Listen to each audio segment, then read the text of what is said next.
হচ্ছে রামপুর শহর। আমরা রামপুর থেকে আজকে বিদায় নিচ্ছি। এই হোটেলটায় আছি। হোটেলের অ্যাকোমোডেশন খুব সুন্দর।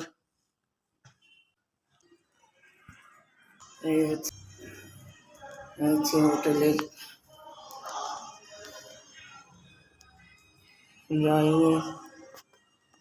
Drawing room.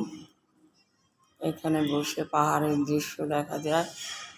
আমরা এখানে বসে চা খেয়েছি কালকে এসে, তখন ভিডিও করা হয়নি, করছি।